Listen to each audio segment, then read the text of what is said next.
ஆண்டவரும் அருமை இரட்சகருமான இயேசு கிறிஸ்துவின் இனிதான நாமத்தினாலே ரேமா ஜேசி டிவி நேயர்கள் அனைவருக்கும் என்னுடைய அன்பான உயிர்த்தெழுந்த கிறிஸ்துவின் வல்லமையோடு வாழ்த்துக்களையும் வணக்கங்களையும் கூறிக்கொள்ளுகிறோம்.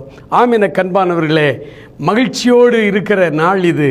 நம் ஆண்டவர் உயிர்த்தெழுந்தார்.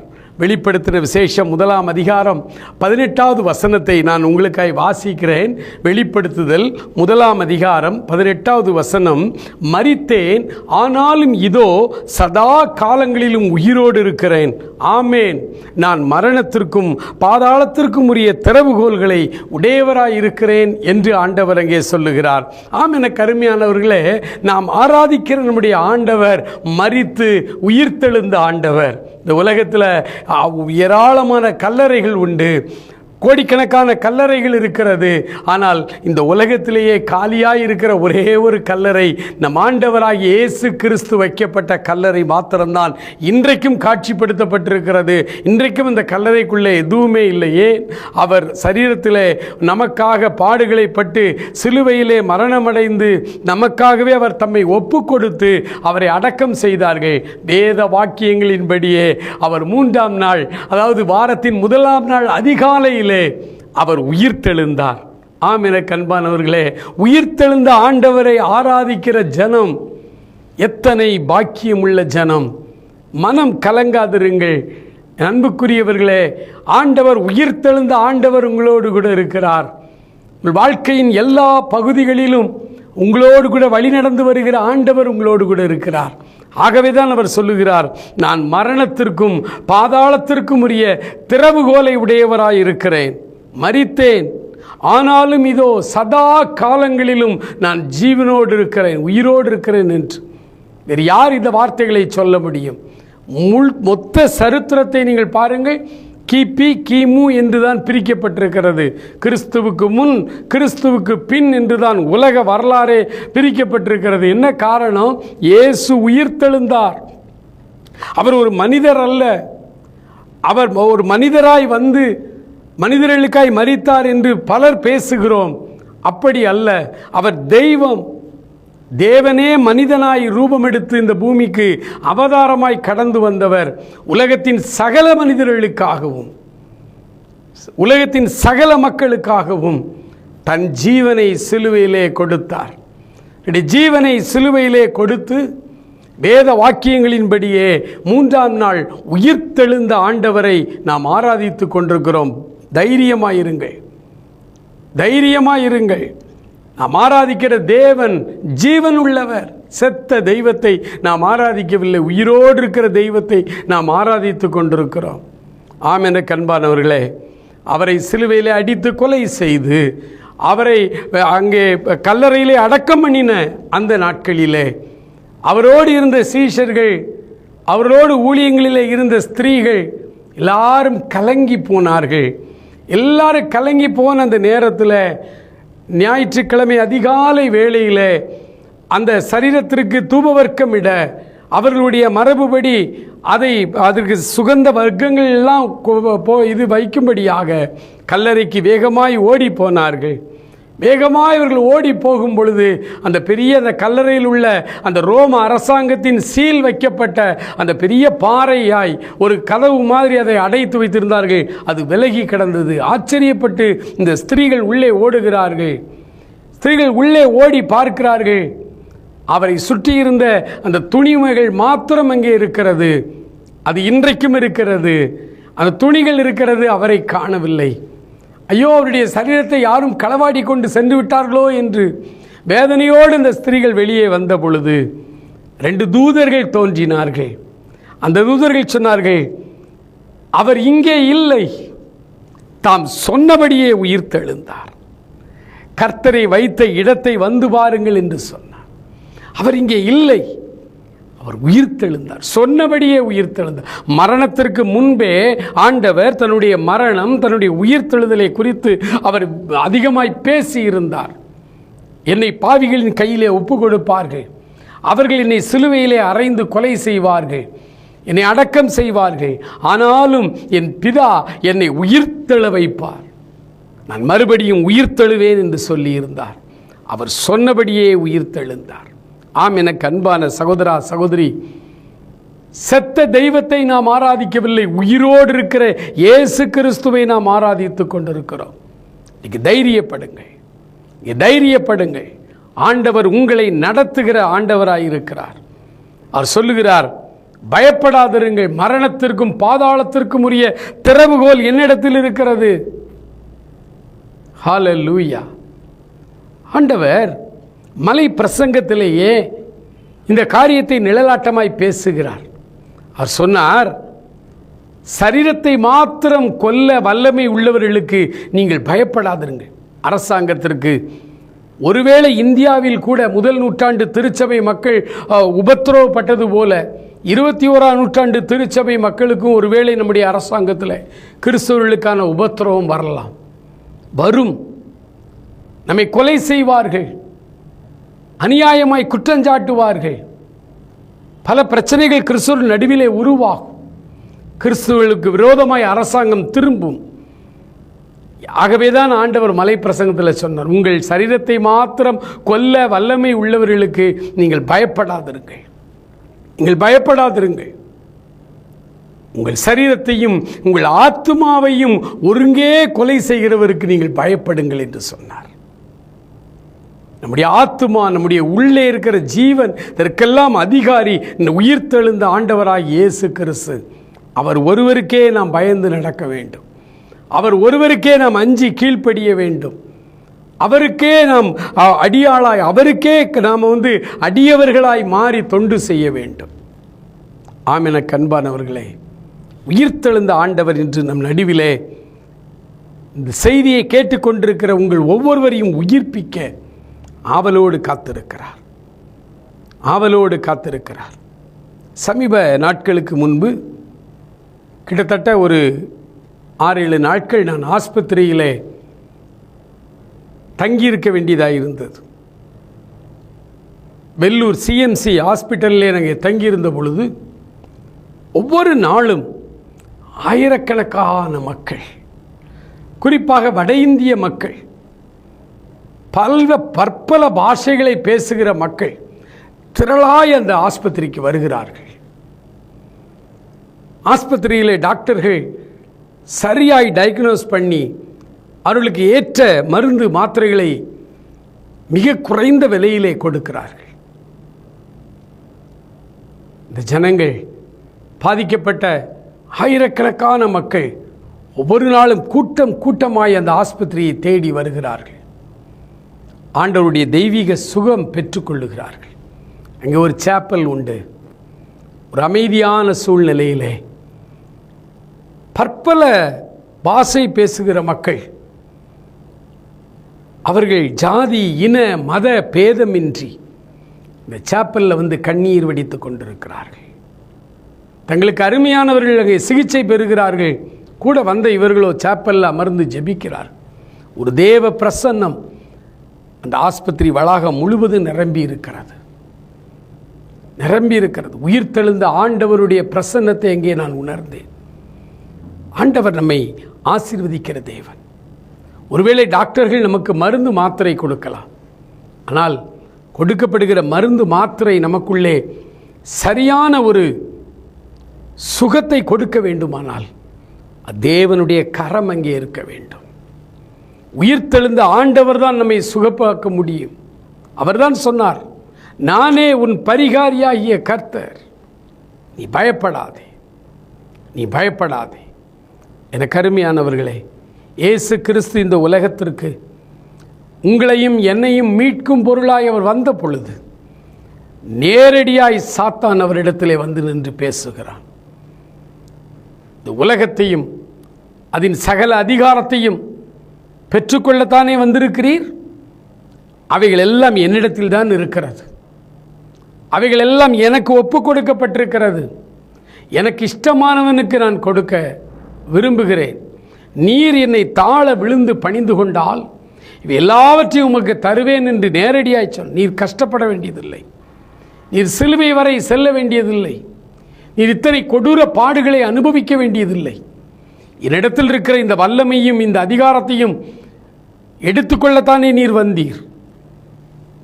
அதை நானே உமக்கு தருகிறேன் என்று காம்ப்ரமைஸ் பண்ண வந்தான். ஆண்டவர் சொன்னார், அப்பாலே போ சாத்தானே. ஒரு வார்த்தை அவனை விரட்டினார்.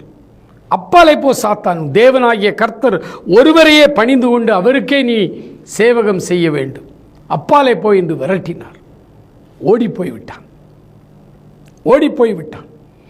சிலுவை மரணத்திலே அவனுடைய தலை நசுக்கப்பட்டது. சிலுவை மரணத்தினாலே சாத்தானின் தலையை நசுக்கி ஆண்டவர் அவனிடத்தில் இருந்த அதிகாரத்தையும் உரிமையும் அவர் பறித்து கொண்டார். இன்றைக்கு அவர் சொல்லுகிறார், சீஷர்களை பார்த்து அவர் சொன்னார், வானத்திலும் பூமியிலும் சகல அதிகாரமும் எனக்கு கொடுக்கப்பட்டிருக்கிறது, நீங்கள் தைரியமாய் புறப்பட்டு போய் சுவிசேஷத்தை எங்கும் பிரகடனப்படுத்துங்கள் என்று சொன்னார்.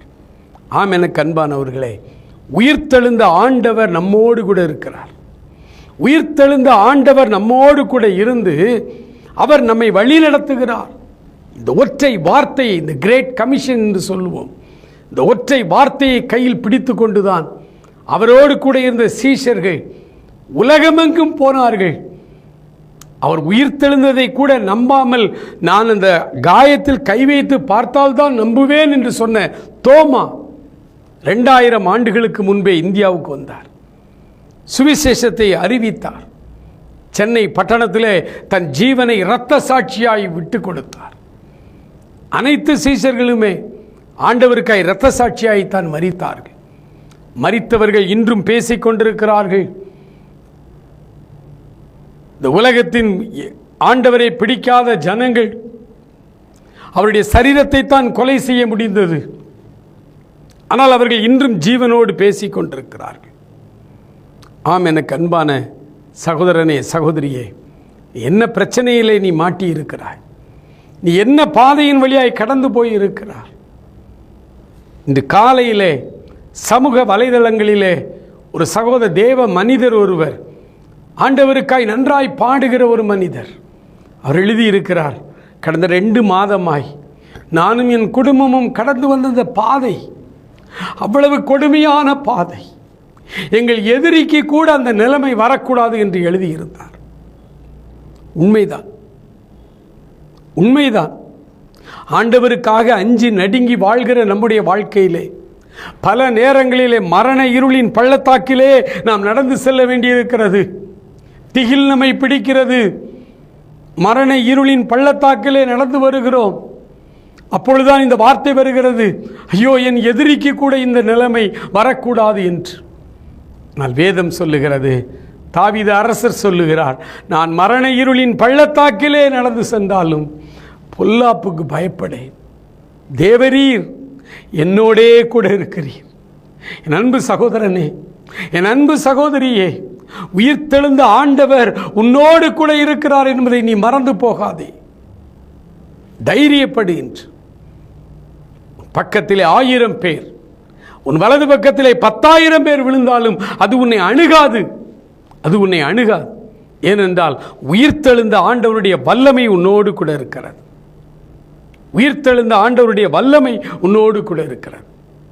ஹல்லேலூயா. தேவ வல்லமை பிரசன்னத்தை என்னால் இப்பொழுது நன்றாய் உணர முடிகிறது. இதே வல்லமை, இதே பிரசன்னத்தை நீங்கள் எந்த தூர தேசத்திலிருந்து கேட்டுக்கொண்டிருந்தாலும் இந்த உயிர்த்தெழுந்த வல்லமை இந்த காலை வேளையில் உங்களை நிரப்புவதற்கு ஆவலாய் ஆயத்தமாய் அவர் வந்து நிற்கிறார். ஹல்லேலூயா, ஹல்லேலூயா. பவுல் அப்போஸ்தலன் இதை குறித்து சொல்லும் பொழுது அவர் சொல்லுகிறார், கிறிஸ்து எழுந்திருக்கவில்லை என்றால் எங்கள் பிரசங்கம் விருதா, உங்கள் விசுவாசம் விருதா. கிறிஸ்துவின் உயிர்த்தெழுதல் தான் கிறிஸ்தவத்தின் அடிப்படை அஸ்திபாரம். நாம் சாவை ஜெயித்தவர்கள். பல வருடங்களுக்கு முன்பு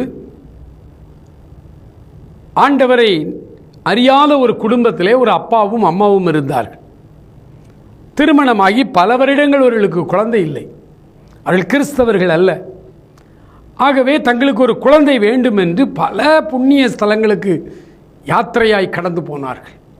பல்லாயிரக்கணக்கான ரூபாய்களை செலவழித்து பல ஊர்களுக்கு அவர்கள் கால்நடையாய் போய் 17 ஆண்டுகள், திருமணமாகி 17 ஆண்டுகள் கழித்து அவர்களுக்கு ஒரு ஆண் குழந்தை பிறந்ததினாலே அவர்கள் வழிபட்ட அந்த பெயரையே அந்த பையனுக்கு வைத்தார்கள். வளர்த்து வந்தார்கள். கல்லூரியிலே BA இங்கிலீஷ் லிட்ரேச்சர் படித்து கொண்டிருந்த காலத்திலே ஒரு நாள் அவருடைய நண்பர்கள், கிறிஸ்தவ நண்பர்கள், அவரோடு பழகினவர்கள் சொன்னார்கள், தூத்துக்குடியிலே ஒரு நற்செய்தி கூட்டம் நடக்கிறது, நீ அங்கே வா, உன்னுடைய பிரச்சனையெல்லாம் மாறும். ஏனென்றால் அவருக்கு அடிக்கடி சாசின் தொந்தரவுகள் இருந்தது. இந்த பிரச்சனையெல்லாம் மாறும் என்று சொல்லி தூத்துக்குடிக்கு அழைத்து வந்தார்கள். அவர் வந்தார். இந்த கூட்டத்தில் அவர் அட்டன் பண்ணார்.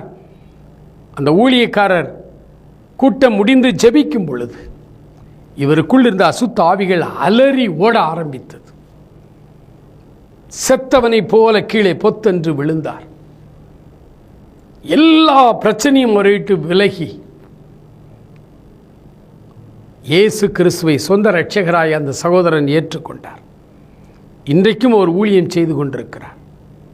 ஆண்டவரை சொந்த இரட்சகராய் ஏற்றுக்கொண்ட அந்த வாலிப வயதிலே மிக வைராக்கியமாய் ஆண்டவருக்காக அவர் வாழ ஆரம்பித்த பொழுது தகப்பனார் தாயார் அழுதார்கள்.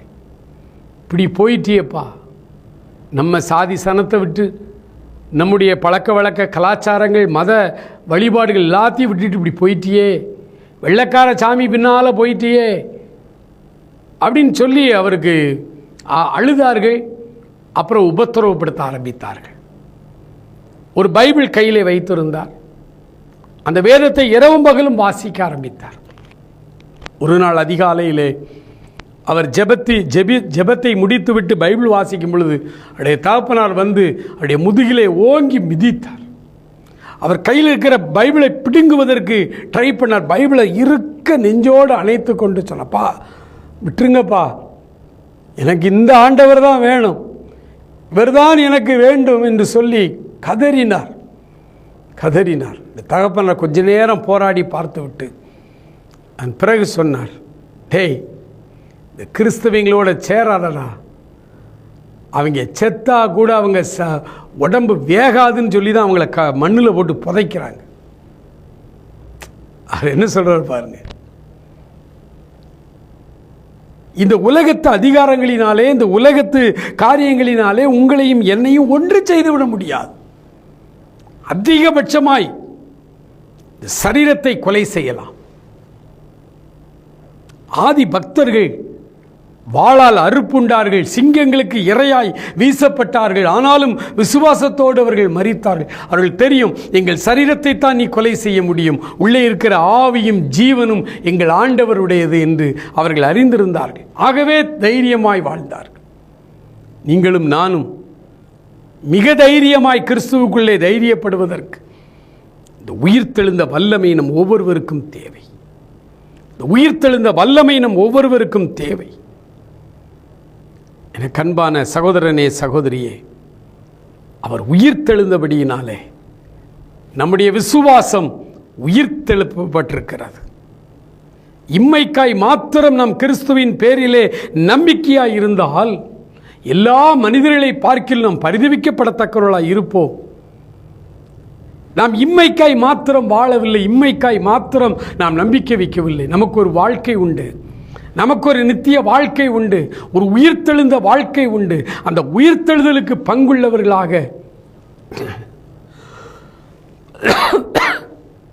நீங்களும் நானும் மாற வேண்டும். அந்த உயிர்த்தெழுதலுக்கு பங்குள்ளவர்களாய் நாம் மாறுவதற்கு அவருடைய உயிர்த்தெழுந்த வல்லமையினாலே அவர் நம்மை இன்று நிரப்ப வேண்டும். பவுல் அப்போஸ்தலன் எவ்வளவோ ஊழியங்களை கடவுளுக்காய் செய்தவர். தன்னுடைய அந்திய காலத்தில் அவர் எழுதுகிறார். பிலிப்பியருக்கு சிறைச்சாலையிலிருந்து ஒரு கடிதம் எழுதுகிறார். பிலிப்பியருக்கு அந்த கடிதம் எழுதும் பொழுது அவர் சொல்லுகிறார், எப்படியாவது கிறிஸ்துவின் மரணத்திற்கொப்பான மரணத்திற்குள்ளாகி அவரோடே கூட உயிர்த்தெழுவதற்கு நான் தகுதி உள்ளவன் ஆகும்படிக்கு எல்லாவற்றையும் நஷ்டம் என்று விட்டேன், குப்பையுமாய் நினைக்கிறேன். கண்பான சகோதரனே, சகோதரியே, அவரோடு கூட நாம் பாடுபடுவோமானால் அவரோடே கூட நாம் ஆளுகையும் செய்வோம். உயிர்த்தெழுந்த நாளிலே ஆண்டவருடைய உயிர்த்தெழுந்த வல்லமையினாலே அவர் நம்மை நிரப்பப் போகிறார். இன்னும் சில நிமிடங்களிலே அந்த வல்லமையை நாம் பெற்றுக்கொண்டு அவருக்காக சாட்சியாய் இந்த பூமியிலே வாழப்போகிறோம். ஒரே ஒரு வாழ்க்கை, ஒரே ஒரு வாழ்க்கை. அந்த ஒரு வாழ்க்கையை நாம் ஆண்டவருக்காய் வாழ்ந்து முடித்தால் அது போதும், அது போதும். ரிச்சர்ட் உம்ராண்ட் என்கிற ஒரு தேவ மனிதர், ஆண்டவருக்காக கொடூர பாடுகளை பட்ட தேவ மனிதர், அவர் தன்னுடைய படுவேதனையில் பரம வெற்றி என்ற ஒரு புஸ்தகத்தில் அவர் எழுதியிருக்கிறார்.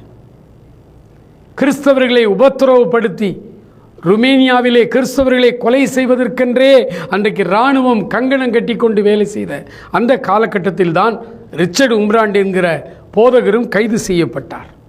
கொடுமையான அனுபவங்களை சிறைச்சாலையிலே அவர்கள் அனுபவித்தார்கள்.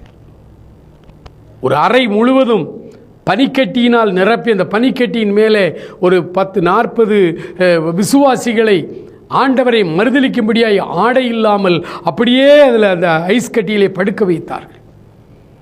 அறையின் வெப்பநிலை மைனஸுக்கும் கீழே போய்விட்டது. கொஞ்சம் கொஞ்சமாய் அவருடைய உடம்பு, அவர்களுடைய உடல் அப்படியே மரத்து கொண்டே இருக்கிறது. கொஞ்ச நேரத்தில் செத்து போவார்கள். ஒரு இராணுவ வீரன் மாத்திரம் தள்ளி அமர்ந்து கொண்டு பேசி கொண்டிருக்கிறார். நீங்கள் யார் இயேசுவை மறுதலிக்கிறீர்களோ உடனடியாக உங்களுக்கு விடுதலை, உங்களுடைய ட்ரெஸ் எல்லாம் அங்கே தான் இருக்குது, அதை அணிந்து கொண்டு நீங்கள் மனைவி பிள்ளைகளோடு சந்தோஷமாக இருக்கலாம். ஆனால் இயேசுவை மறுதலிக்க வேண்டும் என்று இந்த 40 விசுவாசிகளும் ஸ்தோத்திரம் ஸ்தோத்திரம் ஸ்தோத்திரம் என்று அப்படியே ஆண்டவருக்காக மரிப்பதற்கும் தங்களை அர்ப்பணித்த மரண நேரம் வந்தது. அந்த மரணம் நேரம் வந்தது. இந்த இராணுவ வீரனுடைய உள்ளத்தை என்னவோ பண்ணிற்று. எப்படி இந்த மக்கள் சாவை கூட, இந்த இயேசுவுக்காக சாவை கூட சந்திக்க தங்களை ஒப்புக் கொடுக்கிறார்களே, எப்படி? அடுத்து கொஞ்ச நேரம் ஆன பொழுது இந்த இராணுவ வீரனுடைய கண்கள் திறக்கப்பட்டது. அந்த அறைக்குள்ளே எத்தனை பேர் அந்த ஐஸ் கட்டியிலே படுத்து மரணத்தை சந்திக்க போகிறார்களோ அத்தனை தங்க கலரில் கிரீடம் மேலே இருந்து அப்படியே இறங்கி வருகிறது. மகிமையான கிரீடங்கள், ஒரு 40 கிரீடம் கிட்ட அப்படியே இறங்கி வருகிறது. அந்த மகிமையான அனுபவத்தை அந்த இராணுவ வீரன் பார்த்த பொழுது, ஐயோ, கிறிஸ்தவர்கள் மரணத்துக்கு பிறகான இந்த மகிமையான வாழ்வுக்காய்த்தான் தங்கள் உயிரையும் அவர்கள் ஒப்பு கொடுத்திருக்கிறார்களோ என்று சொல்லி அவனுக்குள்ளே ஒரு எண்ணம் வந்து கொண்டிருந்த பொழுது இந்த 40 விசுவாசிகளிலே ஒரு வயதானவரால் அதை தாங்க முடியவில்லை. அவருடைய மனைவி பிள்ளைகளை நினைத்து கொண்டே இருந்தார். அவரால் முடியலை. அப்படியே கீழே இறங்கி வருகிறது. ஒரு கிரீடம் மாத்திரம் மேலே போய்விட்டு கீழே வருது, மேலே போகுது. அந்த கிரீடம் தான் அந்த வயதான அந்த போதகருடைய கிரீடம். உடனடியாக அந்த வயதானவர் எழும்பினார், நான் இயேசுவை மறுதலிக்கிறேன் என்று சொன்ன உடனே அங்கிருந்து அவரை வெளியே கொண்டு வருகிறார்கள். ஆனால் இந்த கிரீடத்தை பார்க்கிறார், அது மேலே போகிறது. உடனடியாக இராணுவ வீரன் தன்னுடைய உடையெல்லாவற்றையும் களைந்து போட்டுவிட்டு, நான் இயேசுவை ஏற்றுக்கொள்ளுகிறேன், எனக்கு இந்த இயேசு தேவை என்று ஓடி போய் அந்த 39 பேரோடு 40வது ஆளாக இவர் போய் அந்த பனிக்கட்டியிலே விழுந்தார். அந்த கிரீடம் இறங்கி வந்தது. எனக்கு அன்பான சகோதரனே, சகோதரியே, நீ வாழ்கிற காலம் கொஞ்ச காலம். இந்த கொஞ்ச கால வாழ்க்கையிலே இயேசு கிறிஸ்துவை சொந்த இரட்சகராய் நீ ஏற்றுக்கொள்வாயானால் மகிமையான வாடாத ஒரு கிரீடத்தை உனக்காய் அவர் வைத்திருக்கிறார். அவர் உனக்காய் ஒரு வாசஸ்தலத்தை ஆயத்தம் பண்ணி இருக்கிறார். என் அன்பு சகோதரா, சகோதரி, ஐயோ பிரதர், இதற்கு மேல் என்னால் இந்த வேதனைகளை சகிக்க முடியாது. என் குடும்பத்தில் உள்ள பிரச்சனைகள், என் குடும்பத்தின் கஷ்டங்கள், என் குடும்பத்தில் வருகிற போராட்டங்கள் எங்களால் சகித்து கொள்ள முடியவில்லை என்று ஒருவேளை நீ கதறிக்கொண்டிருக்கிறாயோ, உனக்குத்தான் ஆண்டவர் பேசுகிறார். மகனே, என் மகளே, நீ அஞ்சாதே, நீ அஞ்சாதே. உயிர்த்தெழுந்த வல்லமை உள்ள ஆண்டவர் உன்னோடு கூட இருக்கிறார். அவரை கெட்டியாய் பிடித்துக்கொள், அவரை கெட்டியாய் பிடித்துக்கொள். அவர் தன்னுடைய உயிர்த்தெழுந்த வல்லமையை மூலமாய் உன்னை நிரப்புவார். அந்த வல்லமையை நீ பெற்றுக்கொள். மரித்தேன், ஆனாலும் இதோ சதா காலங்களிலும் உயிரோடு இருக்கிறேன் என்று சொன்ன ஆண்டவர் பக்கத்திலே இருந்து உன்னை உயிர்ப்பிக்க போகிறார். உன்னை உயிர்ப்பிக்க போகிறார். வியாதியினால் ஒருவேளை கஷ்டப்படுகிறீர்களோ, சரீரத்திலே வியாதியினால் ஒருவேளை நீங்கள் கஷ்டப்பட்டு கொண்டிருக்கிறீர்களோ, ஐயோ என்னுடைய உடல் உறுப்புகள் எல்லாம் செயலிழந்து கொண்டிருக்கிறது என்று ஒருவேளை கஷ்டப்படுகிறீர்களோ, ஆண்டவர் அற்புதங்களை செய்கிறவர். அவருடைய உயிர்த்தெழுந்த வல்லமை உள்ளே வரும் பொழுது இயங்காத உறுப்புகள் இயங்கும். ஆண்டவர் உங்களை மரண படுக்கையிலிருந்து தூக்கி விடுவார். உங்களுடைய அடைக்கப்பட்ட வாசல்கள் எல்லாம் திறக்க ஆரம்பிக்கும். இன்று முதல் இந்த அற்புதங்களை நீங்கள் பார்க்க போகிறீர்கள். ஆண்டவரிடத்திலே உங்களை அர்ப்பணிப்பீர்களா? ஆண்டவரிடத்திலே உங்களை ஒப்புக் கொடுப்பீர்களா?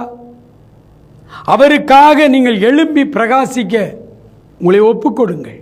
வேதம் சொல்லுகிறது, சீஷர்களிடத்தில் அவர் சொன்னார், நீங்கள் புறப்பட்டு போய் சகல ஜாதிகளையும் சீஷராக்கி பிதா குமாரன் பரிசுத்தாவியானவருடைய நாமத்தினாலே ஞானஸ்நானம் கொடுத்து நான் உங்களுக்கு கட்டளையிட்ட யாவையும் அவர்கள் கை கொள்ளும்படி அவர்களுக்கு பிரசங்கியுங்கள். இதோ உலகத்தின் முடிவு பரியந்தம் சதா நாட்களிலும் நான் உங்களோடு கூட இருப்பேன். அவரோடு கூட வாழ்கிற வாழ்க்கை, அவரோடு கூட வாழ்கிற ஆகவேதான் காடுகளிலும் மலைகளிலும் மிஷனரி ஊழியம் செய்கிற ஒவ்வொரு மிஷனரியும் பார்த்து ஏசாயா சொல்லுகிறார், மலைகளின் மேல் அவருடைய பாதங்கள் எவ்வளவு அழகாய் இருக்கிறது, எவ்வளவு அழகாய் இருக்கிறது. சாது சுந்தர் சிங்கை குறித்து அவருடைய பயோகிராஃபியில் வாசிக்கிறோம். ரத்தம் சொட்ட சொட்ட இமயமலை பகுதிகளிலே அவர் நடந்து சென்று நேபாளத்திலும் திபெத்திலும் ஊழியங்களை செய்தார். அவருடைய காலில் உள்ள செருப்பை கூட போட வேண்டாம் என்று கழட்டிவிட்டார். ரத்தம் தோய்ந்த பாதங்களை உடைய அப்போஸ்தலன் என்றால் அது நம்முடைய தேசத்திலே பிறந்த சாது சுந்தர் சிங் ஐயா மாத்திரம்தான். பஞ்சாப் மாகாணத்திலே பிறந்தவர். எனக்கு அன்பான சகோதரனே சகோதரியே, ஆண்டவரை மிக நெருக்கமாய் நீங்கள் சந்திக்க வேண்டுமா? ஐயோ, ஆண்டவர் என்னோடு பேச வேண்டும், அவர் ஆலோசனை, கர்த்தர் எனக்கு ஆலோசனை வேண்டும், அவருடைய வார்த்தைகள் எனக்குள்ளே வர வேண்டும் என்று நீங்கள் விரும்புவீர்களானால் அவருக்காக நீங்கள் உங்கள் வாழ்க்கையை அர்ப்பணித்து அறியாத மக்களுக்கு சுவிசேஷம் அறிவிக்கிற வேலையை ஆரம்பியுங்கள். நீங்கள் அவருக்காய் செயல்படுங்கள். உங்கள் பக்கத்திலே அவர் கடந்து வருவார். வல்லமையை நீங்கள் உணர முடியும். வல்லமையை உணர முடியும். அவரோடு கூட ஒருமனப்படுங்கள். அவருடைய குணாதிசயம் என்ன? அவருடைய வாழ்க்கை வரலாறு முழுவதும் இந்த வேதாகமத்தில் இருக்கிறது. அதை வாசித்து பார்த்து அவருடைய குணத்தை போலவே உங்களை மாற்றிக்கொள்ள அவருடைய கரங்களிலே அர்ப்பணியுங்கள். இருவர் ஒருமனப்பட்டால் நீங்கள் சேர்ந்து நடந்து போவீர்கள். ஆண்டவரோடு இணைந்து நீங்கள் நடப்பீர்கள். அவருடைய உயிர்த்தெழுந்த வல்லமை உங்களை பின்னாலே பாதுகாக்கும். அந்த உயிர்த்தெழுந்த வல்லமை உங்களுக்கு முன்னாலே வழிகாட்டி செல்லும். ஆண்டவருடைய சமூகத்தில் ஜெபிப்போமா? ஆண்டவருடைய சமூகத்திலே சற்று நேரம் நாம் ஜெபிக்க போகிறோம். இந்த உயிர்த்தெழுந்த இந்த காலை வேளையில் தேவனுடைய வல்லமை உங்கள் ஒவ்வொருவர் மேலும் இறங்கி வரும்படிக்கு தேங்க்யூ லார்ட். ஆண்டவருடைய வல்லமையினாலே நிறைந்து நான் உங்களுக்கு இந்த ஜெபத்தை நடத்த விரும்புகிறேன். இருக்கிற இடங்களிலே கண்களை மூடி ஜெபிப்போமா? அன்பு நிறைந்த பரலோக பிதாவே, இந்த காலை வேளைக்காய் உமக்கு ஸ்தோத்திர ராஜா. ஓ ஆண்டவரே, உமக்கு நன்றி நன்றி நன்றி நன்றி ஆண்டவரே. Thank you Lord, thank you Lord, thank you Jesus. உயிர்த்தெழுந்த வல்லமையினாலே எங்கள் ஒவ்வொருவரையும் நிரப்புங்கப்பா. உயிர்த்தெழுந்த வல்லமையினாலே எங்கள் ஒவ்வொருவரையும் நிரப்புங்கப்பா. ஆண்டவரே, வயதானவர்கள், ஆண்டவரே நடக்க முடியாமல் சிரமப்படுகிறவர்கள், ஆண்டவரே இடுப்பு வலியில் உள்ளத்திலே துடிக்கிறவர்கள், ஆண்டவரே உமக்கு ஸ்தோத்திரம் ஸ்தோத்திரம் ஸ்தோத்திரம் ஸ்தோத்திரம். இப்பொழுது உம்முடைய உயிர்த்தெழுந்த வல்லமை உம்முடைய பிள்ளைகளுக்குள்ளே இறங்கி வருவதாக, இறங்கி வருவதாக, இறங்கி வருவதாக தயவாய் உம்மிடத்திலே கெஞ்சுகிறோம். ஆண்டவரே உம்முடைய உயிர்த்தெழுந்த வல்லமையினால் ஒவ்வொரு சகோதரனையும் ஒவ்வொரு சகோதரியையும் இப்பொழுதே ஆண்டவரே நிரப்புவீராக என்று சொல்லி ஜெபிக்கிறோம். இயங்காத கால்கள், இயங்காத கைகள், இயங்காத உள் உறுப்புகள் இயேசுவின் நாமத்தில் இப்பொழுது உயிரடைவதாக என்று சொல்லி நாங்கள் ஜெபிக்கிறோம். ஆண்டவரே ஹல்லேலூயா ஹல்லேலூயா ஹல்லேலூயா ஹல்லேலூயா. தகப்பனே ஆண்டவரே உமக்கு ஸ்தோத்திரம். எங்களை நிரப்புகிற ஆண்டவரே உயிர்த்தெழுந்த வல்லமை இப்பொழுது உம்முடைய பிள்ளைகள் ஒவ்வொருவர் மேலும் அந்த மாற்றத்தை கொண்டு வருகிற உயிர்த்தெழுந்த வல்லமை இப்பொழுதே இறங்கி வந்து அவர்களை முற்றிலுமாய் மாற்றுவீராக. இந்த உலகத்தும் உலகத்தாருக்கும் உலக அதிகாரங்களுக்கும் பயப்படாதபடி ஆண்டவரே இறை அரசுக்கே நாங்கள் உண்மை உள்ளவர்களாய் வாழ எங்களை ஒப்புக் கொடுக்கிறோம். ஆண்டவரே நீர் பொறுப்படுத்திக் கொள்ளும், நீர் பொறுப்பு. ஷாபாரா. Thank you Lord, thank you Lord, thank you Jesus, thank you Lord. ஆண்டவரே வாலிபர்களை தொடுவீராக, வாலிபர்களை தொடுவீராக. இப்பொழுது ஜெபித்துக் கொண்டிருக்கிற ஒவ்வொரு வாலிபர்களையும் தொடுவீராக. விசேஷமாய் இந்த நிகழ்ச்சியை தற்செயலாய் பார்க்கிற வாலிபனை ஆண்டவரே நீர் தொடுவீராக. உம்முடைய உயிர்த்தெழுந்த வல்லமை அவர்களை நிரப்பட்டும் என்று சொல்லி நாங்கள் மன்றாடுகிறோம். ஆண்டவரே நிரப்புவீராக, உம்முடைய பிள்ளைகளை நிரப்புவீராக. சரீரங்கள் உயிரடைவதாக, சரீரங்கள் உயிரடைவதாக. இயேசுவின் நாமத்தில் அற்புத சுகத்தை அவர்களுக்கு வாக்களித்து நாங்கள் ஜெபிக்கிறோம். ஆண்டவரே குடும்பத்திலே ஆண்டவரே உமக்கு ஸ்தோத்திரம் அப்பா. அடைக்கப்பட்ட வாசல்கள் இயேசுவின் நாமத்திலே திறக்கப்படட்டும். கடன் பாரங்கள் விலகட்டும் இயேசுவின் நாமத்தில். ஆண்டவரே பிரிந்திருக்கிற குடும்பங்கள் உம்முடைய உயிர்த்தெழுந்த வல்லமையினாலே ஆண்டவரே ஒன்று சேர்ந்து வாழ ஜெபிக்கிறோம் அப்பா. கணவன் மனைவியாய் ஆண்டவரே ஊர் உலகத்திற்கு கணவன் மனைவியாய் இருக்கிற அநேக குடும்பங்கள் ஆண்டவரே அந்த வீட்டு அறைக்குள்ளே பிரிந்திருக்கிறதை பார்க்கிறோம் அப்பா. அவர்களை எல்லாம் நீர் ஒருமைப்படுத்தும்படியாய் அவர்களுக்குள் கிரியை செய்கிற சத்துருவின் வல்லமையை இயேசுவின் நாமத்தில் அப்புறப்படுத்தி ஜெபிக்கிறோம். இந்த குடும்பங்களை சேர விடாமல் தடுக்கிற எல்லா அருவருப்பின் ஆவிகள் விலகுவதாக இயேசுவின் நாமத்தில். கணவன் மனைவியாய் மகிழ்ச்சியாய் தங்கள் வாழ்க்கையை துவங்க உதவி செய்தருளும். முழு குடும்பத்தையும் ஆசீர்வதியும், பிள்ளைகளை ஆசீர்வதியும், பெற்றோர்களை ஆசீர்வதியும், வயதானவர்களை ஆசீர்வதியும். அப்படியே மரண படுக்கைகளை இப்பொழுதே அற்புதமாய் மாற்றும். ஆண்டவரே அற்புதங்களை செய்கிறதற்காய் ஸ்தோத்திரம். பிள்ளைகளை உயிர்த்தெழுந்தபடிய வல்லமை தொட்டதற்காய் ஸ்தோத்திரம். தொடர்ந்து நிற்கிரியை செய்யும், ஆசீர்வதியும். இயேசு கிறிஸ்துவின் நல்ல நாமத்தில் ஜெபிக்கிறோம் எங்கள் அருமை பிதாவே. ஆமேன் ஆமேன். God bless you. பிரியமானவர்களே, நீங்கள் பெற்றுக்கொண்ட ஆசீர்வாதங்களை, ஆண்டவர் உங்களுக்கு செய்த நல்ல காரியங்களை, அற்புதங்களை எங்களுக்கு தெரியப்படுத்த மறவாதிருங்கள். நாம் சேர்ந்து ஆண்டவரை ஸ்தோத்தரிப்போம்.